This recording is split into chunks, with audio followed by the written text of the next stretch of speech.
السميع العليم من الشيطان اللعين الرجيم. بسم الله الرحمن الرحيم. الحمد لله قاسم الجبارين مبير الظالمين ومدرك الهاربين، ثم الصلاة والسلام على سيد الأولين والآخرين، العبد المؤيد والرسول المسدد، المصطفى الأمجد المحمود الأحمد أبي القاسم محمد وعلى آله الطيبين الطاهرين المعصومين المظلومين المنتجبين المنتخبين الذين أذهب الله عنهم الرجس وطهرهم تطهيرا.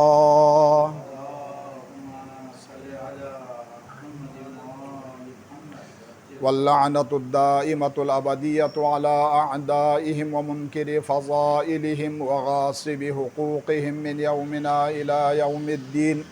أما بعد فقد قال الإمام الحسين عليه السلام: أريد أن أأمر بالمعروف وأنهى عن المنكر. صلوات پڑھیں محمد اور آل محمد پر.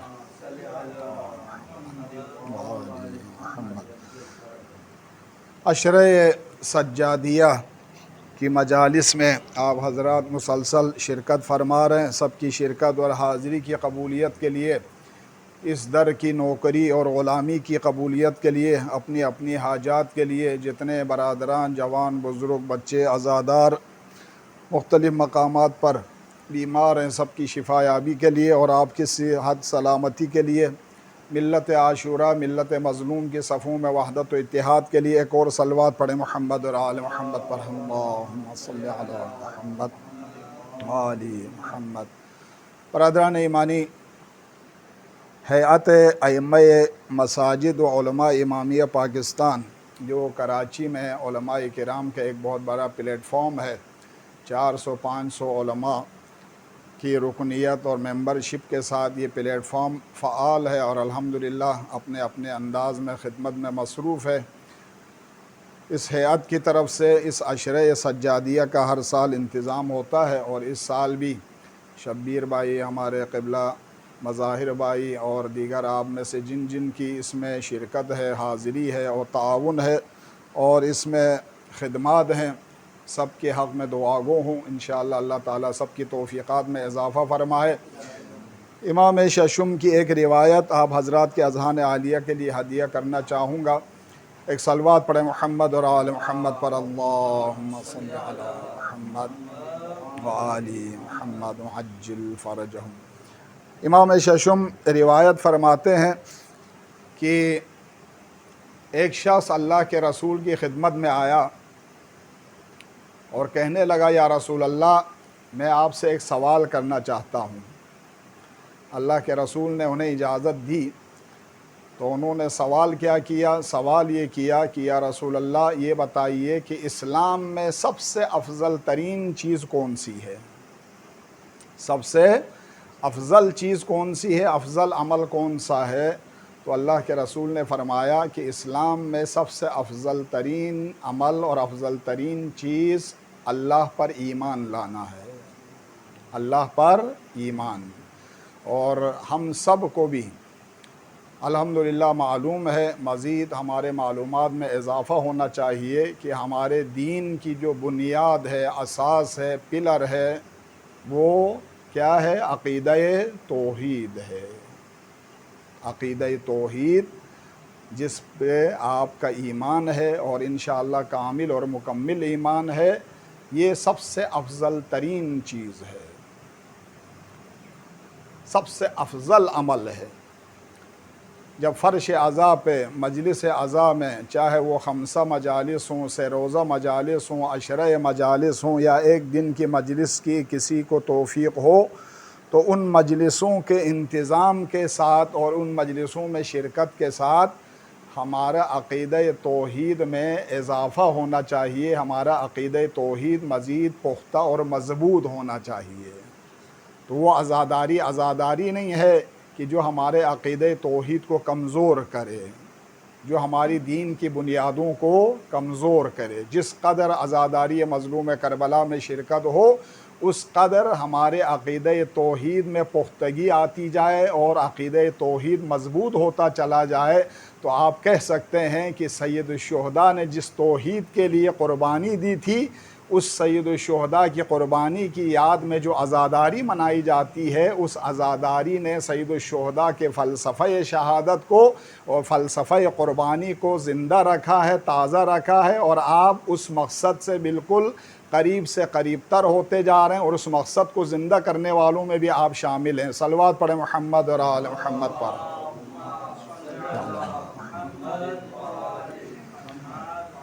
تو فرمایا کہ افضل ترین چیز کیا ہے اسلام میں؟ اللہ پر ایمان لانا۔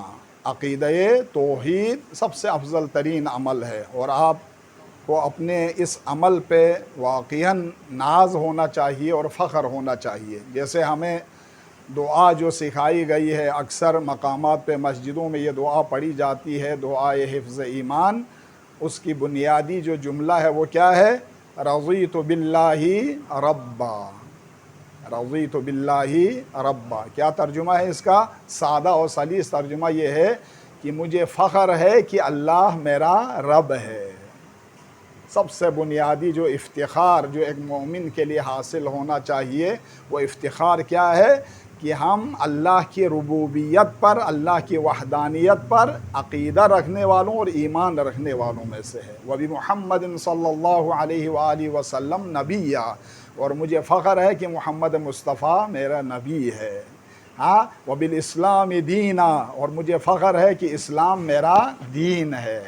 ہاں، وَبِالْقُرْآنِ کتابا، اور مجھے فخر ہے کہ قرآن میری کتاب ہے۔ وَبِالْكَعْبَةِ قبلہ، اور مجھے فخر ہے کہ کعبہ میرا قبلہ ہے۔ وَبِعَلِيٍّ وَلِيًّا وَإِمَامًا، مجھے فخر ہے کہ علی امیر المؤمنین میرے امام اور ولی ہیں۔ صلوات پڑھیں محمد اور آل محمد۔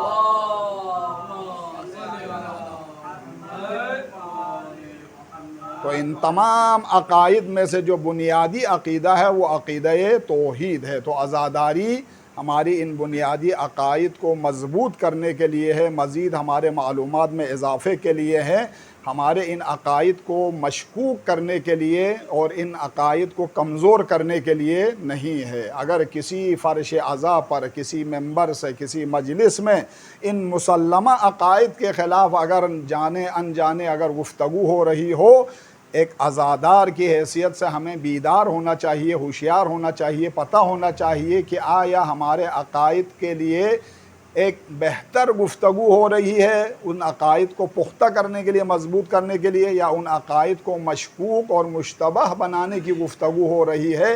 اگر ہم زبان سے نہیں روک سکتے ہوں، اگر ہاتھ سے نہیں روک سکتے ہوں، کم از کم دل میں نفرت کا اظہار کر کے ان مجلسوں سے اٹھنا بھی واجبات میں سے ہے۔ یہ بھی سید الشہداء کی عزاداری کے اہداف میں سے ہے۔ درود پڑھیں محمد اور آل محمد پر۔ صلی اللہ علیہ محمد۔ تو افضل ترین چیز اسلام میں اللہ پر ایمان لانا۔ پھر اس سائل نے سوال کیا، یا رسول اللہ اس کے بعد افضل ترین چیز کیا ہے؟ تو اللہ کے رسول نے فرمایا، عقیدہ توحید کے بعد، اللہ پر ایمان لانے کے بعد سب سے افضل ترین چیز صلہ رحمی ہے۔ کیا ہے؟ صلہ رحمی۔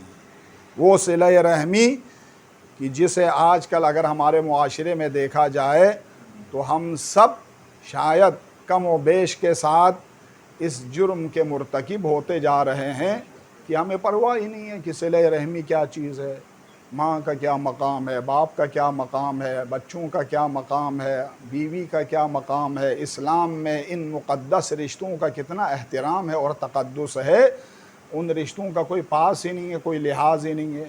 چھوٹی چھوٹی باتوں پر ہفتہ ہفتہ گزر جاتا ہے، مہینہ مہینہ گزر جاتا ہے، سال سال گزر جاتا ہے، سوشل بائیکاٹ، قطع تعلق ہے، پرواہ ہی نہیں ہے کہ والدین کدھر ہیں، بھائی بہن کدھر ہے، بچے کدھر ہیں، رشتہ دار کہاں ہے، نانا نانی، دادا دادی، ماموں، یہ سارے رشتے کس قدر محترم رشتے، اور ہمیں اگر پرواہ نہ ہو، یعنی دوسرے لفظوں میں اگر ہم ان رشتوں کے ساتھ بے وفائی کریں تو شہنشاہ وفا ابوالفضل العباس کیا اپنے عزاداروں میں ہمارا شمار کریں گے؟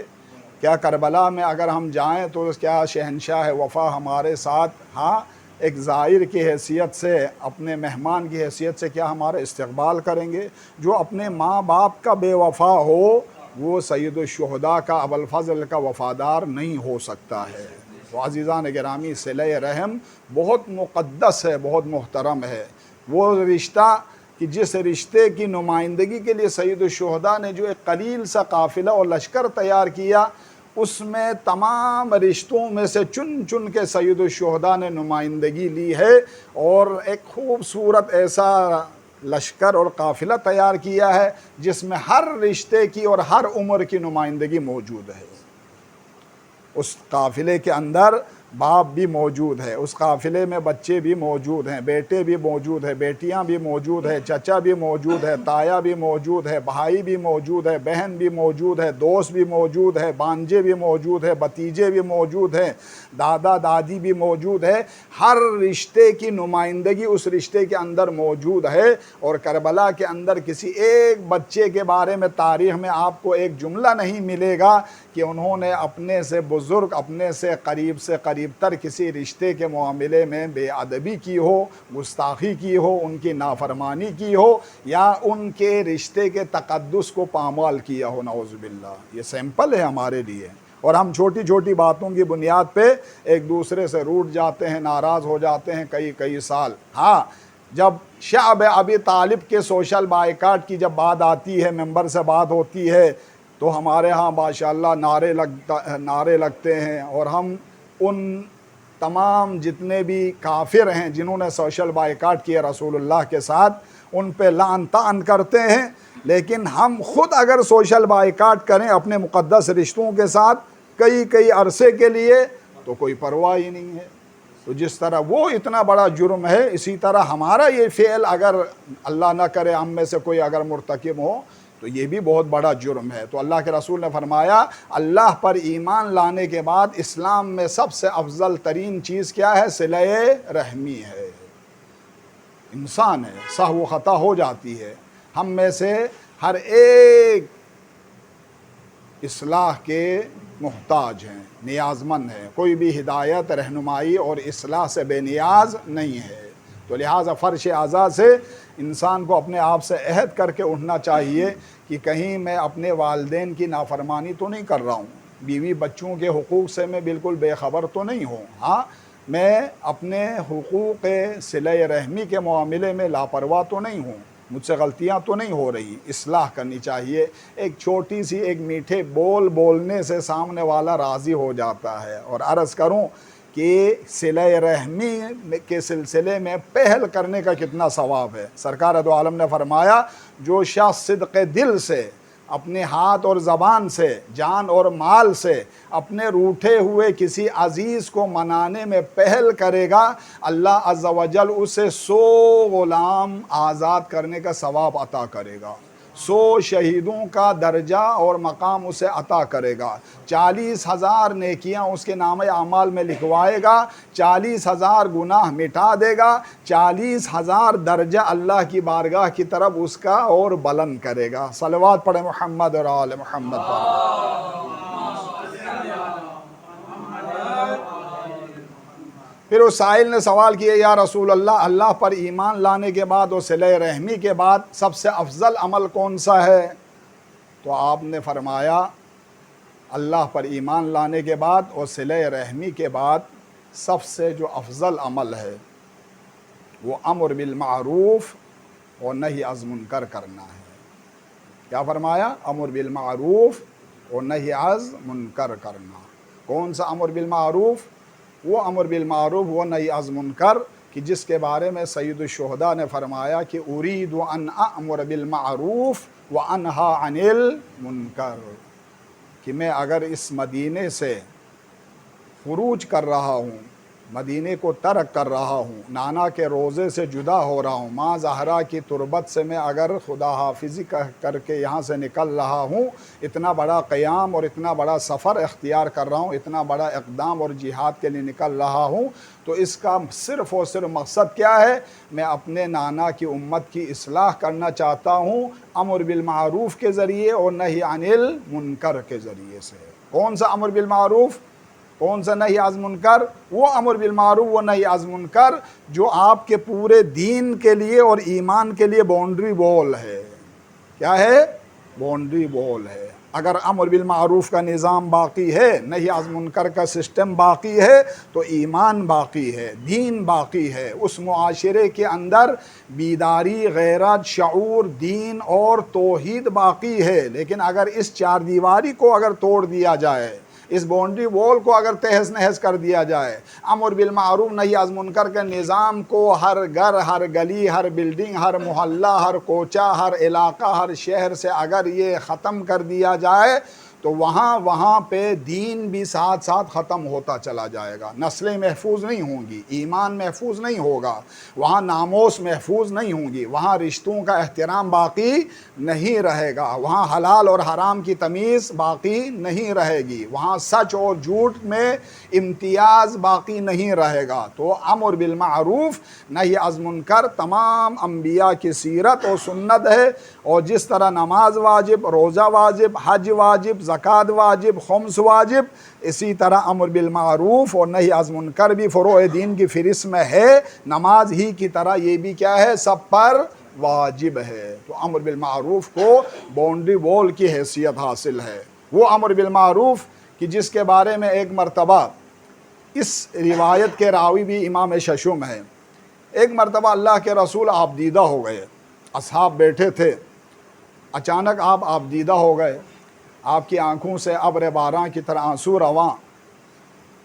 لوگوں نے پوچھا یا رسول اللہ آپ گریہ کیوں فرما رہے ہیں؟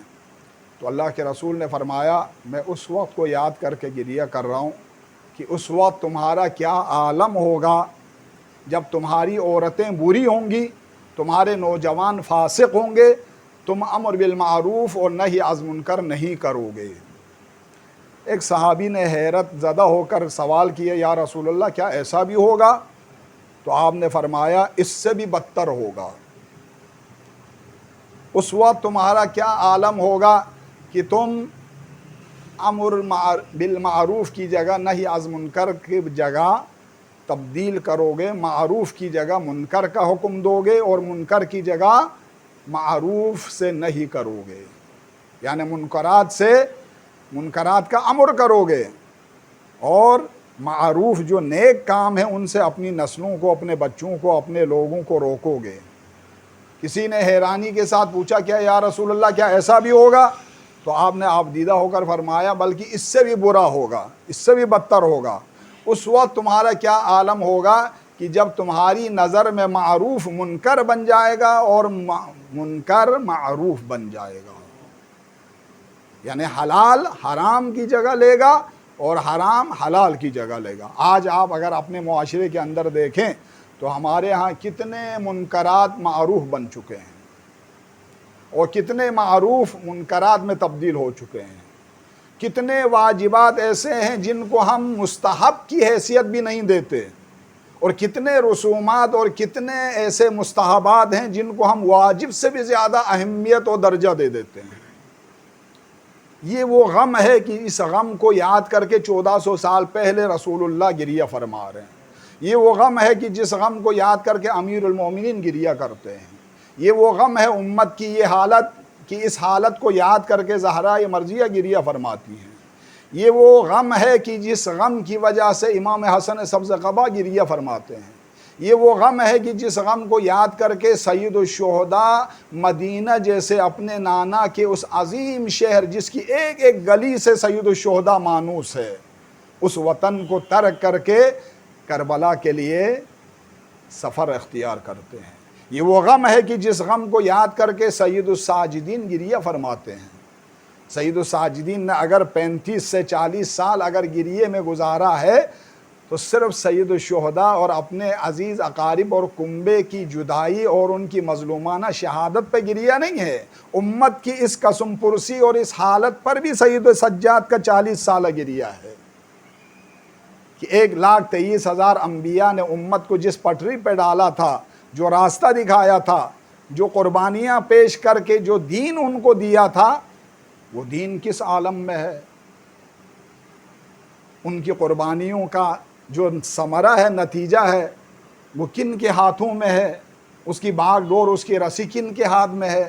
یزید جیسا شارب الخمر معلن الفسق، علانیہ فسق و فجور کرنے والا، رحمت للعالمین کی مسند پر اور ممبر پر بیٹھ کر دین کا مذاق اڑا رہا ہے، اور نیچے سے داد دی جا رہی ہے، نیچے نعرے لگ رہے ہیں توحید کے نام پر توحید کو ذبح کرنا، اور سرکار دو عالم کی ممبر پہ بیٹھ کے اسی کی شریعت کے ساتھ مذاق اڑانا یہ عام ہو گیا ہے۔ یہ سید سجاد کا غم ہے کہ آپ کو 35 سے 40 سال تک رونے پہ مجبور کرتا ہے۔ صلوات پڑھے محمد اور آل محمد پر۔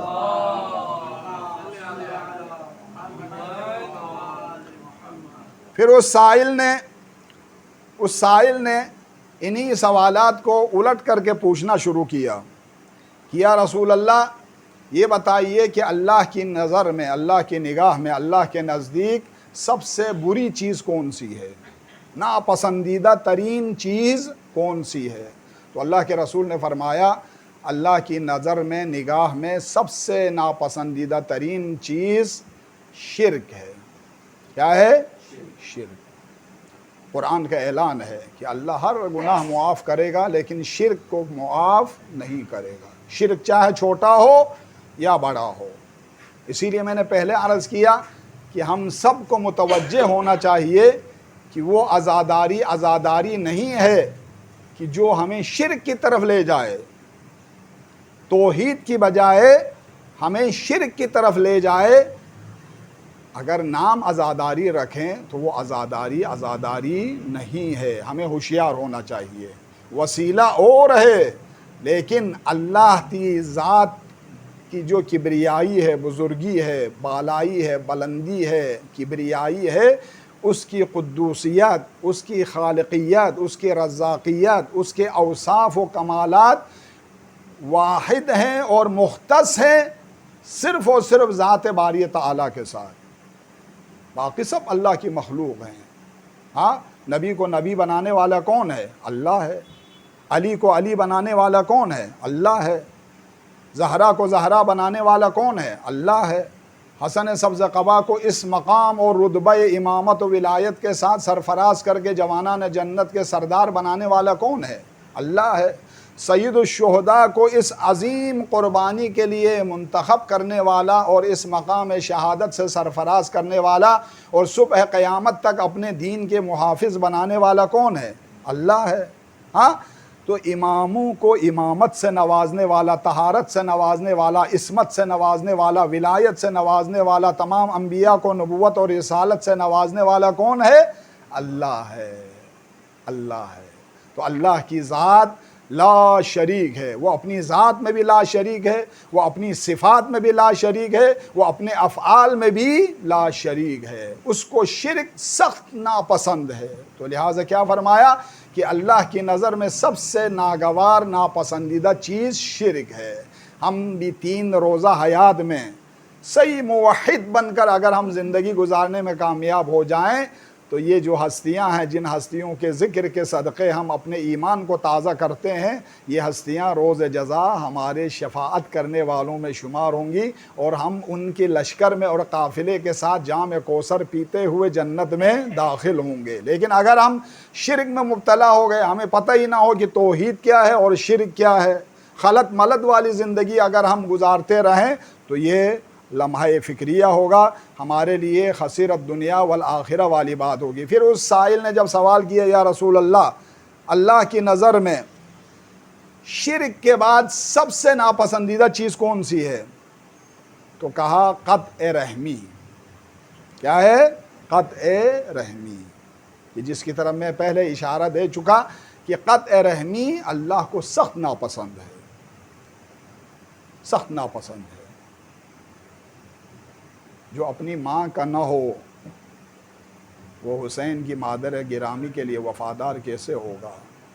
جو اپنے باپ کے لیے وفادار نہ ہو وہ حسین کے بابا کا وفادار کیسے ہو سکتا ہے؟ جو اپنے بھائی بہن کا وفادار کے لیے وفا نہ رکھتا ہو وہ حسین کے بھائی اور بہنوں کے لیے وفادار کیسے ہو سکتا ہے؟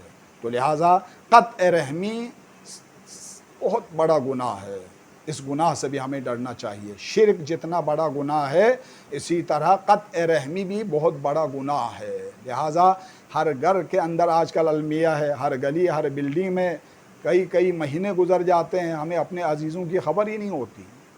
کوئی رشتہ دار اگر دروازے پہ بھی آئے ہم دروازہ کھولنے کے لیے تیار نہیں ہوتے۔ سب کے لیے جتنے بھی مالدار دوست ہیں، پارٹنر ہیں، احباب ہیں، ان کے لیے موبائل آن ہے، واٹس اپ آن ہے، ہاں فون آن ہے، لیکن اگر غریب رشتہ دار کوئی فون کرے ہم فون اٹینڈ کرنے کے لیے تیار نہیں ہوتے، واٹس اپ پہ ان کو جواب دینے کے لیے تیار نہیں ہوتے۔ اس میں بھی امیر اور غریب کی تفریق اللہ تو دیکھ رہا ہے۔ تو لہٰذا کسی امیر غیر کو دعا سلام کر کے اپنا وقت برباد کرنے کے بجائے اپنے غریب ایک عزیز کو اگر دعا سلام کے ذریعے سے اس کی دلجوئی کریں، آپ کا نامہ اعمال روشن سے روشن تر ہوگا۔ صلوات پڑھیں محمد اور آل محمد پر۔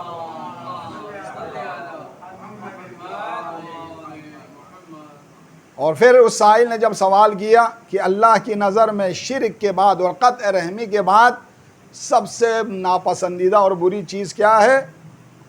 اللہ کے رسول نے فرمایا معروف کا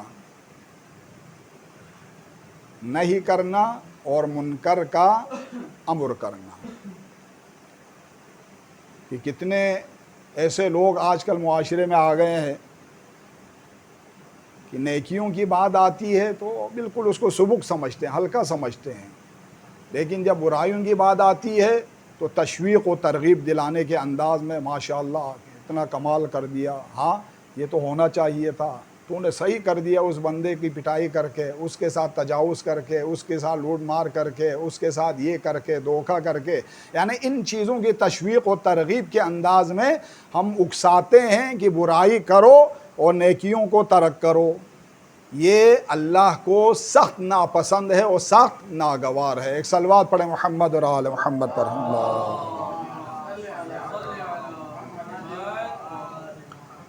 عزیزان، 61 ہجری کے امام جس امر بالمعروف کے لیے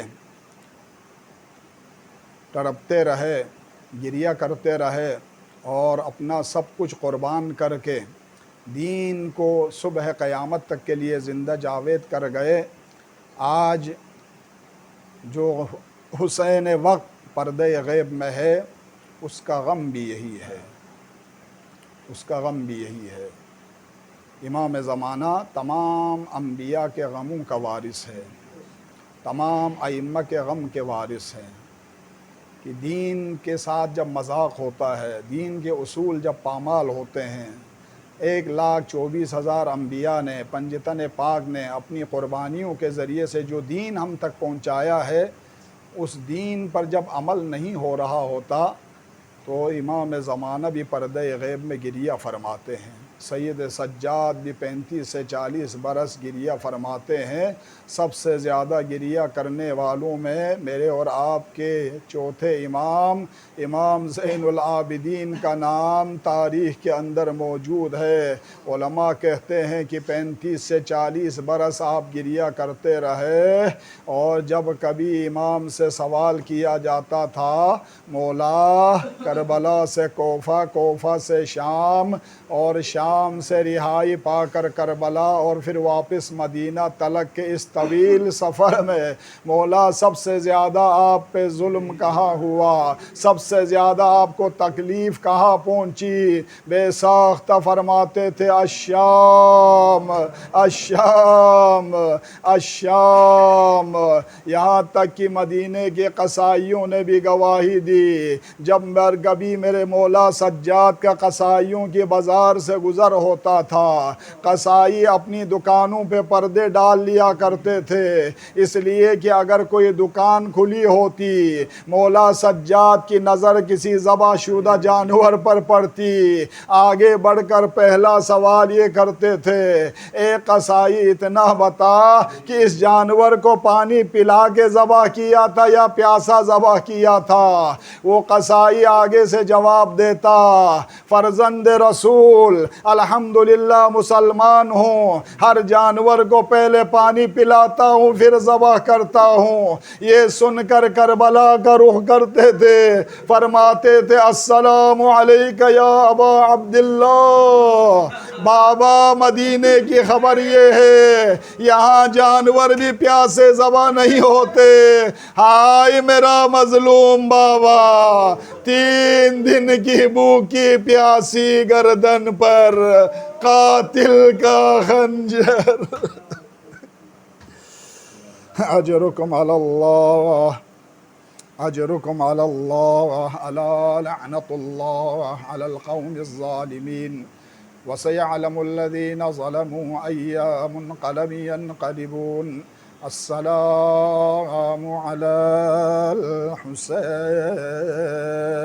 وعلى علي بن الحسين وعلى أولاد الحسين وعلى أصحاب الحسين۔ بار الہ اس قلیل توسل کو اپنی بارگاہ میں قبول فرما۔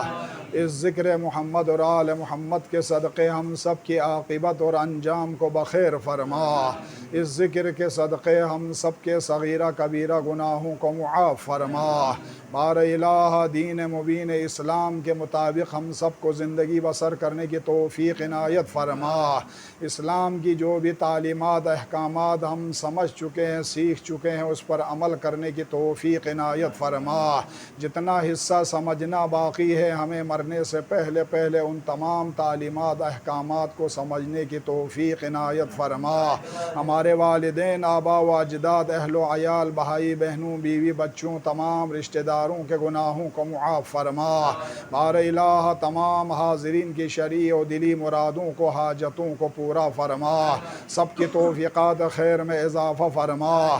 جو بھی عزادار اپنے اپنے انداز میں، جس شکل میں، جس صورت میں بھی فرش عزا کی، ذکر مظلوم کربلا کی، عزاداری کی، ان مجالس کی خدمت کر رہے ہیں، پروردگار ان سب کی رزق روزی میں، روزگار میں، ایمان میں برکت عنایت فرما۔ بار الہ عالم اسلام کی صفوں میں وحدت و اتحاد کو مضبوط فرما۔ پرچم اسلام کو مزید سربلند فرما۔ امت مصطفیٰ کی صفوں میں وحدت و اتحاد کو مضبوط فرما۔ پاکستان کی حفاظت فرما، ہماری نسلوں کی حفاظت فرما، ہماری ناموس کی حفاظت فرما، ہمارے ایمان کی حفاظت فرما، ہمارے وطن کی حفاظت فرما، قبلہ اول کی و تمام مقدسات کی حفاظت فرما، فلسطین کے مظلوموں کی غیب سے مدد و نصرت فرما۔ بار الہ تمام حاضرین کی آج کی شرکت کو، حاضری کو اور اس مجلس کی سماعت کو اپنی بارگاہ میں قبول و منظور فرما۔ وارث غدیر، وارث کربلا، فرزند زہرا، آغا امام زمان کے ظہور میں تعجیل فرما۔ ہماری ان گناہگار آنکھوں کو امام کی زیارت نصیب فرما۔ ربنا تقبل منا انک انت السمیع العلیم برحمتک یا ارحم الراحمین۔